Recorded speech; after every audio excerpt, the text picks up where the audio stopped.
eu queria mostrar um relatório que saiu na quinta-feira, dia 25 de maio, com o panorama dos investimentos em energia no mundo. Esse relatório da Agência Internacional de Energia, que é um órgão muito reconhecido, muito prestigiado, uma das principais autoridades nesse tema de energia no mundo, e eu separei aí as principais conclusões que esse relatório traz. Um relatório grande de 180 páginas, com dezenas e dezenas de gráficos, e eu selecionei os que eu considero os mais interessantes, os que contam mais sobre essa história do panorama atual do setor de energia. E chamar a atenção que é um relatório que se dedica sobre a questão do investimento, então não é uma visão sobre a estrutura da matriz energética mundial, mas sim sobre a mudança dessa matriz,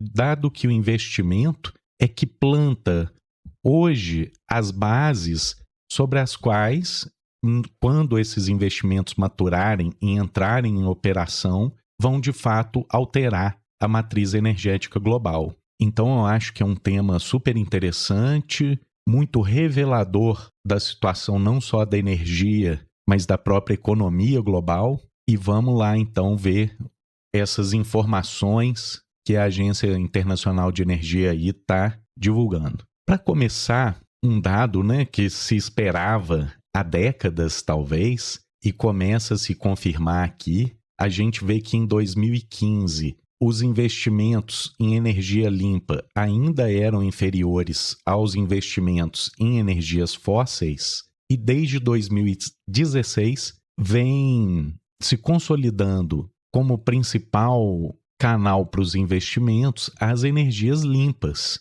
E hoje, já abrindo aí nos últimos anos, uma boa vantagem, mostrando que o ritmo de crescimento dessas energias limpas, que a quantidade de novos projetos é muito maior do que o nas energias fósseis. E só para a gente ter um volume de referência, estamos falando em 1,6 trilhões de dólares, é algo equivalente ao PIB brasileiro, o investimento estimado para esse ano só no setor de energias limpas. E aí a gente pode juntar mais quase 1 trilhão de dólares de investimentos em energias fósseis. De novo, esse dado não significa que as energias limpas dominaram a matriz energética, mas significa que a taxa de mudança dessa matriz energética está cada vez mais favorável para as energias limpas, porque o investimento, os novos projetos, se baseando cada vez mais nessa fileira de investimentos. Esse próximo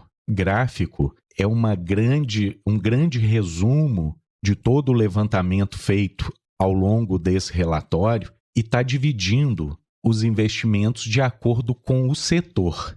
Então, o setor de combustíveis, de energias fósseis, ainda dominado o investimento pela prospecção de petróleo e gás. Esse é o grande chamariz da indústria de petróleo e gás, encontrar novas reservas de petróleo. E individualmente, porque aqui a gente vê que renováveis estão agregadas todas as fontes, mas se olhar só petróleo e gás, se fosse olhar solar, eólica, etc., petróleo e gás ainda seria a principal indústria que recebe investimentos no mundo na atualidade. Esses investimentos que têm se recuperado, a gente vai entrar em cada um, então agora eu não vou detalhar muito, mas a grande mensagem que a Agência Internacional de Energia quer passar é, inclusive, que ficou para trás das renováveis o setor de petróleo e gás nos investimentos. Mas ainda assim estamos falando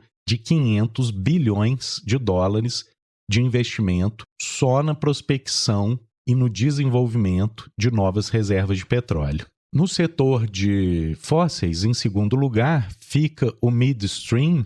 Basicamente, estamos falando aqui dos investimentos em refinarias de petróleo, que recebem aí, estimados para esse ano, 300 bilhões de dólares. E mais atrás, o carvão. O carvão, que obviamente é a fonte fóssil de maior emissão de CO2 e que a gente gostaria que tivesse os seus investimentos reduzidos, que ele tivesse saindo da matriz energética, mas não é exatamente essa a realidade. A gente vê, inclusive, um investimento crescente no setor de carvão. Passando para a geração de eletricidade, e aí eu já chamei a atenção, né, e acho que é o grande tema desse relatório, esse crescimento bastante considerável dos investimentos na produção de eletricidade a partir de fontes renováveis. De novo, a gente vai olhar com mais detalhe, mas é só destacar, né, a velocidade, a rapidez desse crescimento e atingindo aí 650 bilhões de dólares esse ano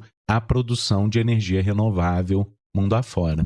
Para a produção de eletricidade, aí sim a gente vê uma saída das energias fósseis, cada vez menores os investimentos, mas, de novo, né, não significa que os investimentos em energia fóssil estejam, de fato, diminuindo. Os investimentos para geração de eletricidade a partir de termoelétricas é que tem diminuído. Então, o setor de termoelétricas baseados em energias fósseis está recebendo cada vez menos recursos para a expansão desse parque de produção. Mas, de novo, lembrando, né, quando a gente olha fósseis como um todo, ainda estamos falando de valores realmente significativos. Voltando para a produção de eletricidade, os investimentos não se restringem só à produção exatamente, mas também à distribuição dessa energia.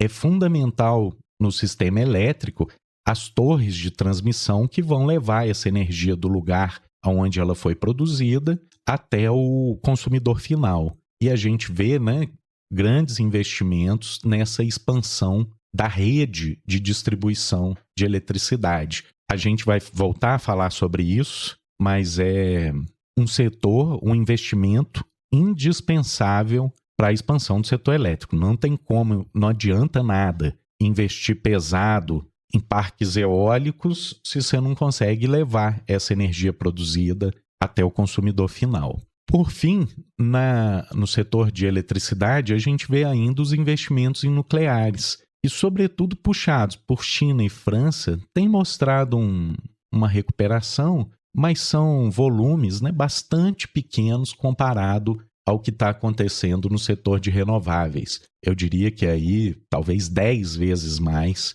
os investimentos no setor de renovável quando comparados ao do setor nuclear. E, por fim, os investimentos feitos no usuário final. Aqui está falando, né, de eficiência, eletrificação. A gente vai ver com mais detalhe para ficar mais fácil esse entendimento do que está contando aqui dentro e que também, né, recebe investimentos expressivos na casa aí de 400 bilhões de dólares só para os ganhos de eficiência. Mas, em resumo, é a modernização de edificações, de parques industriais que permitam manter a produção com um menor input de energia. Então, eu produzo o mesmo tanto, com menos energia, eu estou sendo mais eficiente no uso dessa energia. O grande exemplo seria um ar-condicionado com a porta aberta. O ar-condicionado vai ter que trabalhar muito forte para esfriar esse ambiente. Na hora que eu fecho a porta, o ar-condicionado precisa trabalhar muito menos, então, né, eu vou ter um resultado muito mais eficiente. Eu estou dando esse exemplo do ar-condicionado para ilustrar aqui no Brasil, mas em geral isso está muito mais conectado ao isolamento térmico das casas em regiões mais frias, então que não vão necessitar de tanto aquecimento por conta dessa camada isolante, ao contrário do que seria necessário se não houvesse esse investimento no melhoramento da eficiência térmica da própria residência. Então tem vários exemplos aí, mas a gente volta daqui a pouco nessas questões. Então vamos avançar? E já que as energias renováveis são a grande estrela dessa visão mostrada aqui, o relatório vai entrar nos investimentos em energia limpa de acordo com as categorias. Então, né, aglutinando os dados que a gente viu atrás para chegar naqueles mais de 1,6 trilhão. Então, o investimento hoje no mundo em energia limpa está baseado majoritariamente na produção de energia Em segundo lugar, na eficiência. Em terceiro lugar, na transmissão dessa energia. E aí outros elementos do qual eu vou destacar que a gente ainda não falou, os veículos elétricos, que também contam nesse investimento em energias limpas. Mas dando um passo atrás e falando um pouco só das perspectivas do setor de fóssil e começando pelo petróleo, no qual a gente vê que, de maneira geral, tem uma expansão ainda, existe grandes investimentos no setor, mas ele está perdendo a dinâmica quando comparado às energias renováveis. E por que isso tem acontecido? E acho que a principal explicação está aqui nessas colunas laranjas e amarelas, é que as empresas de petróleo elas têm preferido, ao longo dos últimos anos, a gente vê esse aumento significativo, ao invés de investir na expansão da produção, ela está retornando o dinheiro para o bolso dos acionistas. Então, pagando muito dividendo, as empresas de petróleo e os acionistas das empresas de petróleo embolsaram muito dinheiro que está sendo distribuído nos últimos anos. Essas empresas estão adiantando o pagamento de dívidas, então se tornando verdadeiras galinhas de ouro, né? Porque não investe, está priorizando o curto prazo em maximizar o retorno do acionista no curto prazo, em detrimento, inclusive, de garantir uma perspectiva de crescimento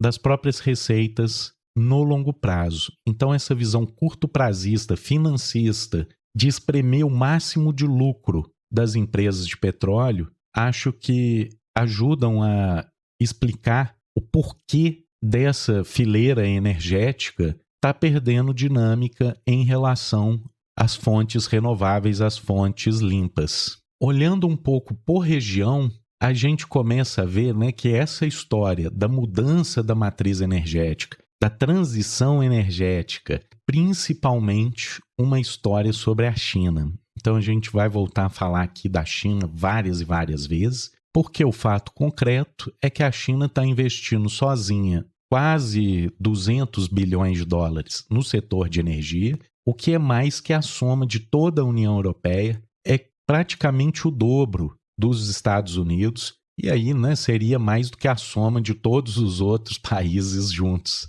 Então, o local onde estão ocorrendo esses investimentos em grande escala, que está realmente mudando a face do investimento em energia no mundo, é sobretudo na China. A União Europeia também tem feito um esforço significativo nessa transição energética, sobretudo desde os acontecimentos na Ucrânia, que balançaram a segurança energética da Europa e tem levado, não sei se por opção ou por falta de opção, a essa necessidade de ampliar a sua oferta de energia, porque conta cada vez menos com a energia russa. Então a União Europeia também tendo um destaque nesses investimentos, mas de novo, quando a gente olha para o próprio Estados Unidos, já num patamar bem inferior ao da China e até mesmo da Europa. Um outro elemento interessante da situação atual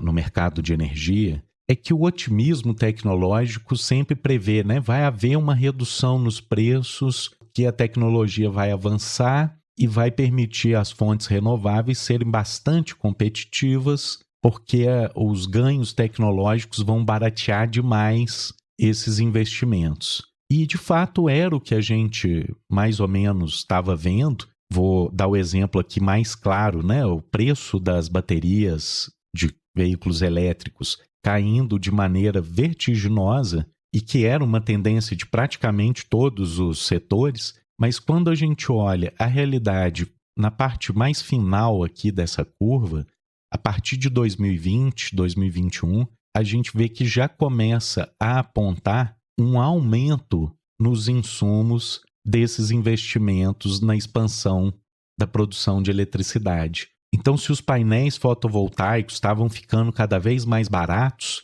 a situação hoje, dos últimos 2, 3 anos, é que não, estabilizou o preço e eles têm ficado até um pouquinho mais caro em função, sobretudo, de já ter ganhado uma escala tão grande esse mercado e já começa a ter problemas na própria disponibilidade de insumos para a produção desses materiais. Já começa a ter necessidade de investimento para a capacidade produtiva dos insumos necessários para essa produção de energia renovável. De novo, são elementos que vão lá dentro do painel fotovoltaico, que vão dentro das baterias dos automóveis e que, como a demanda está muito grande, esses elementos, esses insumos já começam a ficar caros. O que mostra aqui, né, um índice de preço mostrando que a queda vinha acontecendo como esperada, mas desde 2020 os preços dos insumos para a produção de eletricidade renovável pararam de cair e começaram até a aumentar. Olhando um pouco agora por setor, o setor de produção de energia elétrica, com a proporção do investimento em energias renováveis bastante significativo, mais da metade da expansão do parque elétrico no mundo hoje vai se dar através da expansão do uso de energias renováveis. Energia fóssil, uma parcela bem pequena, mas ainda assim maior que a do nuclear. E o outro grande investimento na distribuição. E sem querer entrar muito em problemas mais técnicos, mas vamos supor o seguinte: eu tenho um parque de produção de energia solar. Metade do tempo ele não produz, porque é noite e ele não vai conseguir produzir durante a noite. Mas de noite é o pico do consumo de eletricidade, quando as pessoas chegam em casa do trabalho, vão tomar banho, ver televisão e etc. E é justamente a hora que eu não estou produzindo essa energia solar. Então, para casar a produção, que é intermitente, ela varia ao longo do dia, a produção de energia solar, e a demanda, que tem um pico, às vezes, deslocado da produção da energia, eu preciso armazenar essa energia. Então, existem várias técnicas de armazenamento. Inclusive, aqui no Brasil, muito se debochou quando a Dilma falou de estocar vento, mas é sim uma das alternativas discutidas. É óbvio que o uso de baterias ainda é disparado o método mais tradicional de se armazenar energia para usar num outro momento, mas a gente vê que, de toda forma, esse investimento no armazenamento ainda é bastante pequeno e não sei se eu vou entrar hoje nessa discussão, mas é um dos problemas futuros dessa matriz energética cada vez mais baseada em energia renovável, porque as energias renováveis elas têm essa intermitência. A solar só produz quando tem sol, a eólica só produz quando tem vento, a hidrelétrica precisa do regime de chuvas para manter o reservatório cheio. Então, a segurança do sistema elétrico vai, na medida que ele caminha cada vez mais para ser baseado nessas fontes renováveis, que são intermitentes, ele vai precisar cada vez mais desses investimentos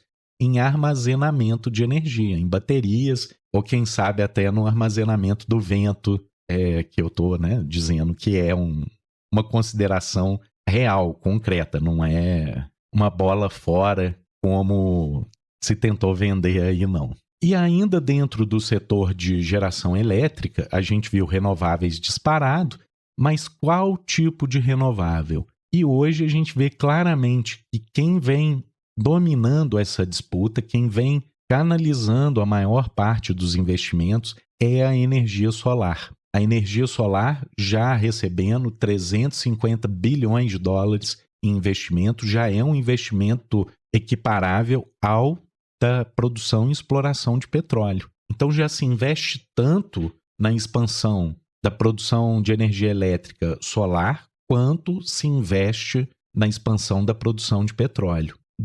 Dentre as renováveis, a gente pode afirmar, a partir desse dado, que a energia solar tem sido a vencedora dentro desse mix de energias renováveis, seguida pela energia eólica, que também tem recebido valores aí consideráveis, mas, claro, vem ficando um pouco para trás da energia solar. E uma coisa que chama atenção é que a hidroeletricidade reduzindo os investimentos. A gente aqui no Brasil, que está muito acostumado, né, com a produção de eletricidade a partir da água, mas essa não é uma realidade global. E como a gente vê aqui, é cada vez menos usado até esse recurso da hidroelétrica. E porque, basicamente, está se esgotando os recursos, né? Precisa de condições muito específicas para a implementação de uma hidrelétrica. Os projetos são de alta complexidade, é muito caro construir uma hidrelétrica, lidar com todos os problemas, os impactos sociais, ecológicos. Então, ao contrário do que a gente poderia esperar aqui no Brasil, dada essa predominância de hidroeletricidade aqui, não, no mundo vem perdendo espaço os investimentos na hidroeletricidade. Falei da nuclear, que vem retomando, sobretudo China e França, mas ainda pequenininho, né? Assim como vem aumentando a produção de eletricidade a partir do gás, que é uma fonte fóssil, mas que vem expandindo. Então, mesmo na produção de eletricidade, a gente não pode dizer que os investimentos em energia fóssil estão caindo de forma geral. Não. No gás, nas térmicas a gás, tem até aumentado o investimento, sobretudo na Europa, ali por conta da questão da Ucrânia, nesses últimos 2 anos, isso acho que está bastante relacionado. Agora, o que está caindo mesmo e está aí quase zerando os investimentos é a produção de eletricidade a partir de térmicas a carvão. Essas estão, felizmente, porque são grandes emissoras de CO2, diminuindo bastante a sua participação no mix energético, né? Aponta que no futuro realmente vai se concretizar, dado que o investimento é cada vez menor. E a gente falou um pouco anteriormente da distribuição, a distribuição que é fundamental, e os investimentos baseados nas 3 grandes regiões, né? China, Estados Unidos e Europa, que são as regiões que concentram a maioria das expansões na capacidade de produção de energia, e essa capacidade precisa ser entregue até o consumidor. Logo, esses gastos em distribuição, em transmissão, são fundamentais. E aqui o gráfico traz a participação do que eles chamam de Smart Grid, que é um investimento que tem acontecido nos últimos anos, ainda muito abaixo, tem um grande espaço para crescer, mas que é a tentativa de usar meios computacionais, inteligência artificial, para casar de maneira melhor calculada aquele balanço que eu falei, que a produção ocorre num lugar, numa hora do dia, o consumo ocorre em outro lugar, em outro momento do dia. Então, para otimizar todo esse sistema, implementar leitores inteligentes ajudaria a aumentar a eficiência dessa produção, fazendo esse casamento entre oferta e demanda de maneira mais otimizada. Então, estamos falando aí de investimentos na casa de 300 bilhões de dólares nesse setor de transmissão e distribuição, que é fundamental para a existência da eletricidade, né? Ela tem que ser entregue para o consumidor final. Voltando um pouco para o petróleo, uma outra informação aqui muito relevante, eu acho que essa para uma reflexão mais política, mas em primeiro lugar eu vou destacar os imensos, os estratosféricos lucros que a indústria do petróleo teve no ano passado. Com o aumento do preço, com a guerra na Ucrânia, as indústrias do petróleo fizeram dinheiro como nunca antes na história. As receitas do setor de petróleo chegaram a 4 trilhões de dólares, mais de 2 PIBs brasileiros só nas empresas de petróleo. Elas que tinham passado por um momento de maior dificuldade com a queda do preço depois de 2014, mas desde o fim da pandemia a gente vê aí essa explosão nas receitas e nos lucros dessas empresas. É tanto dinheiro que elas estão aproveitando e botando no bolso dos acionistas, dos executivos, abocanhando essa renda petrolífera. Então esse é o primeiro elemento, mas o que eu queria chamar a atenção mesmo é que a indústria global do petróleo é dominada por empresas nacionais e não por empresas privadas. Petróleo é um setor estratégico e assim é visto no mundo. de novo, mais da metade desse lucro com a atividade petrolífera fica na mão de estados e não de pessoas. E como eu falei, né, só uma reflexão mais política, mas que esse dado ajuda muito a constatar qual é a prática no mundo atual. A prática ainda é de empresas estatais no setor de petróleo. Eu também citei há pouco a questão do isolamento das casas, da eficiência das edificações, e aqui, né, mais um elemento mostrando que esse tipo de investimento ele está focado sobretudo na Europa. A Europa é que tem feito esse esforço de renovar os prédios, de avaliar, de fazer vistorias e exigir adequações para que sejam empregados os melhores materiais, as melhores práticas de eficiência energética, de maneira que se evite o desperdício de energia, sobretudo no aquecimento dessas residências, desses edifícios. Então, se você ficar aquecendo lá no inverno, mas tem uma fresta na janela que permite a entrada de ar frio, você está aquecendo, mas nunca vai ter a mesma eficiência do que se a janela fosse perfeitamente vedada. Então a Europa tem feito esse esforço, por exemplo, de vedar as janelas do continente para evitar o desperdício de energia e assim aumentar a eficiência do uso dessa energia. Um outro ramo desses investimentos são os carros elétricos. E nessa questão dos carros elétricos é assim impressionante. A gente vê aqui, né, primeiro, a trajetória praticamente exponencial da curva de investimentos nesse setor, mas o que chama mais atenção é a predominância da China. A China está muito à frente dos outros países nos investimentos em veículos elétricos. E do outro lado, a gente vê que esse aumento da venda de veículos elétricos, dos investimentos, ele conta cada vez menos com subsídio estatal. Ou seja, os carros elétricos eles já são verdadeiramente competitivos com os carros de motor a combustão interna. E esse investimento é possível sem grandes comprometimentos por parte de investimentos estatais. E se a China lidera a produção de carros elétricos, obviamente ela tem que dominar a produção de baterias. E esse é o caso e se espera, a perspectiva futura é de uma dominância cada vez maior em um crescimento, de novo, com características de uma função exponencial, né? Explosivo. Cresce e muito rapidamente e muito baseado na China. Quando a gente olha aqui, essa capacidade de produção de baterias no mundo é esmagadora a dominância chinesa em relação às outras regiões do mundo. E o que explica essa dinâmica da China, onde ela está muito à frente dos concorrentes, despontando como a principal região de investimentos em energia? Por que que isso acontece na China e não em outros lugares? Por que que a China está conseguindo dar esses saltos, muitos com características de funções exponenciais? São saltos assim absurdos, é um investimento muito grande, crescente. Na China, a gente viu lá nos primeiros slides, a China sozinha, né, é maior do que a soma do mundo inteiro, do quarto colocado para baixo. Por que que isso acontece na China? O que diferencia? Por que que lá está dando certo e no resto do mundo é muito mais complicado? E eu acho que então, para finalizar essa discussão do relatório do investimento na energia global da Agência Internacional de Energia,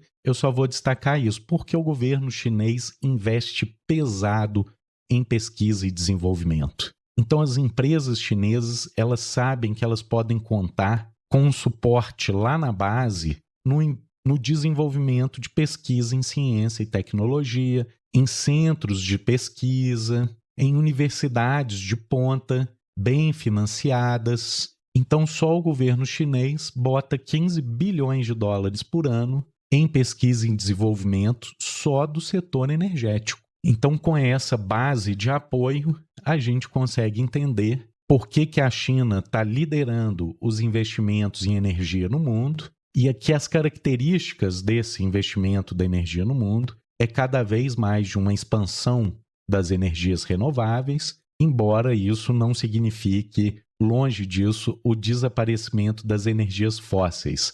mas sim que está se concretizando o início dessa transição energética, que é um crescimento mais rápido das renováveis. Então é isso, é um vídeo um pouco diferente do tradicional. Me contem aí se vale a pena repetir vídeos assim mais aprofundados sobre um tema ou se não. Deixe um comentário aí embaixo então. Valeu, pessoal!